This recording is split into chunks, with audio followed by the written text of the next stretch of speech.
Monday night in Jacksonville. The Bengals really on the outside looking in of that AFC playoff picture now, 5-6, and Joe Burrow out. We talked about this comparison during the break a couple minutes ago. Kind of like the Florida State of the AFC. Hey, you guys were pretty good, and now your quarterback's gone. Goodbye to all your chances. Although, Ed, you made a great point. Florida State actually has a defense. The Bengals, not so much. And maybe that's why they're laying 10 in Jacksonville tonight, although a low total of 40, which doesn't compute for me. Lockenfor and I talked about this yesterday on BetMGM Game Day, Ed, but a spread of 10 and a total of 40, I don't. That's telling me two different things about this game. I don't know about you. Yeah, I'm still in agreement with you, Chris, that this does not compute. Something has to give here. And if you look at like some of the other props and totals and things like that, like maybe they're trying to iron out some kind of a hashtag narrative going forward.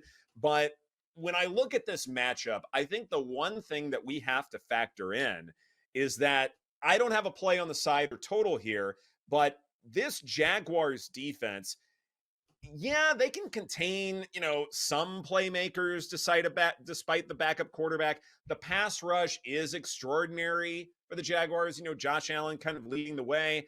And it is also something where, yes, they're also really good at guarding intermediate passes, 10 to 19 air yards. But if Jake Browning can keep those passes short and go to the yak game, I think they can find some success. When they did that last week against the Steelers in terms of passes shorter than 10 air yards, 15 of 20, 135 yards, a touchdown, a pick, 88.5 passer rating. Yeah, it's below average, but a plus 2.7% completion percentage over expected. So I think it's something where if they keep this offense relatively conservative and force the yak game, kind of akin to what the Bengals were doing at the start of the year when Joe Burrow was hurt, I actually think in this particular matchup, they can find some success there. Bengals team total is 14.5 at plus money. I kind of like the over, Aaron. Yeah, I kept thinking, are we going to see another primetime under? That'll be interesting. I might stay away from the total. I do like a few props here, though, because the Bengals defense ranks in the bottom 6 in both passing and rushing yards allowed per game.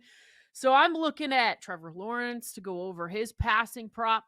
Look at him to even go over his rushing prop. And I think it's a Calvin Ridley game again. He can totally go over 58.5. Yeah, he's had some duds where he hasn't been involved, but I think now that connection has gotten stronger. And against this Bengals defense, could go over 58.5. Yeah, as far as looking at props, some of the most bet stuff at BetMGM right now, Evan Ingram over his receptions prop, 4.5, juice to minus 135, 99% of the bets on the over. ATN props, plus 450 to score first touchdown, minus 140 for an anytime TD. Over 2.5 receptions is minus 115.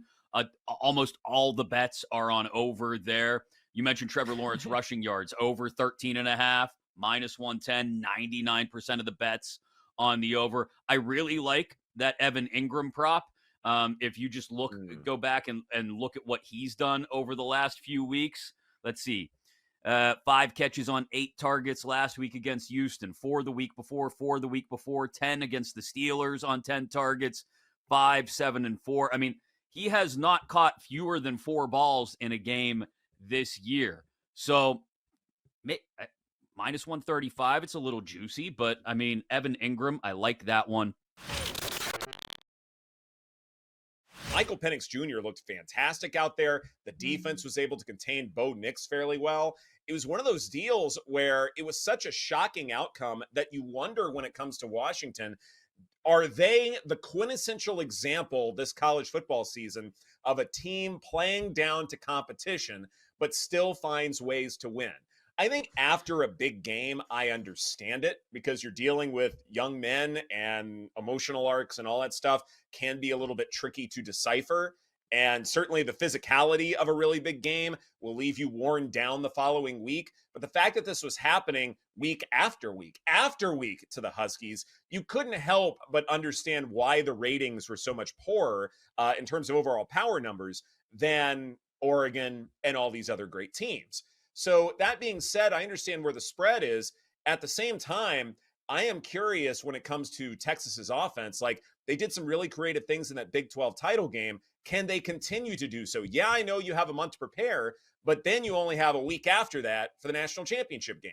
Like, how creative can this offense really get? And can Washington keep up? To me, the number's a little too big upon first inspection. Maybe it's subject to change on my behalf as far as my opinion goes, Aaron, but I do think Washington can cover this number. The ACC commissioner and his brethren putting up a fight against expanding the playoff early, we'd have 12 teams this year, and Florida State would be one of them.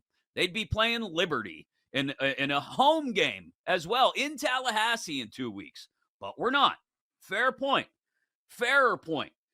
This just tells us that even when we expand to 12 teams, subjectivity is more important than objectivity in the minds of the College Football Playoff Committee. They looked at a team and said, oh, yeah, they're good. 13-0, conference champs, Power 5. Well, yeah, that's awesome. But their quarterback's hurt, and that might make them worse. It might. You could look at the last 2 weeks and say, yeah, their offense, not as good. But you don't know what the hell's going to happen when they get out on a field against Michigan.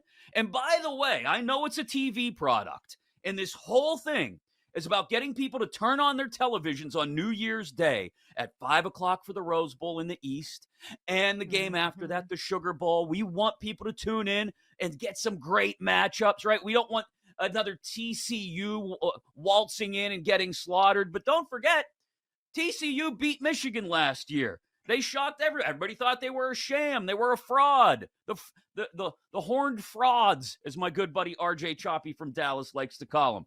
But they won a semifinal game because you don't know what's going to happen when the game gets played. You would have had the entire country outside of Ann Arbor and the immediate Detroit metro area tuning in, cheering for the Seminoles to beat Michigan, to upset Michigan in a national semifinal in the Rose Bowl.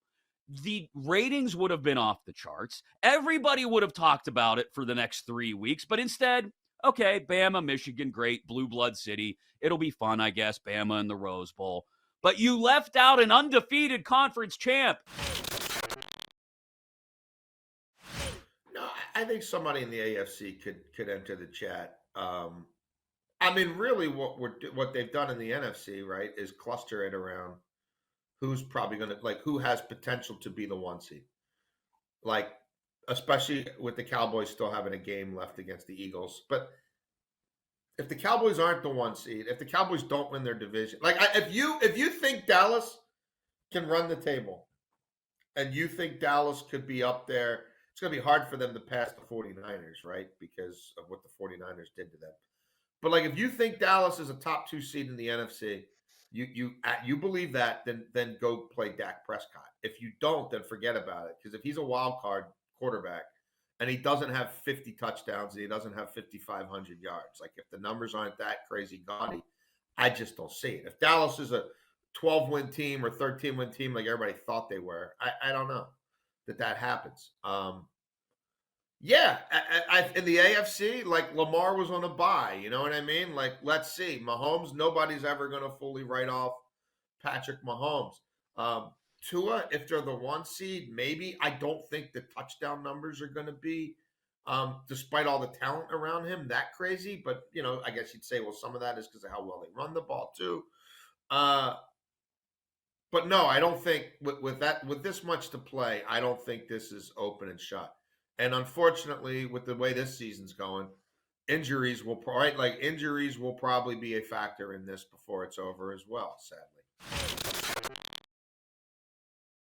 If you believe that, okay, what happened Sunday, yeah, it was bad for the Eagles, but they can overcome it. They can beat the Cowboys. They can go on a run and win the 1 seed in the NFC. Well, I'm seeing minus 125 if you want to back the Eagles there. I don't like that bet. I like Jalen Hurts to win MVP way more at plus 350. That is a much better bet to make if you want to back the Eagles. So it's all about figuring out where you can maximize your value. Meanwhile, Prescott plus 350 win MVP. But if you think the Cowboys can get the 1 seed in the NFC, that's 12-1. Take that That instead of Yeah. Dak to win MVP.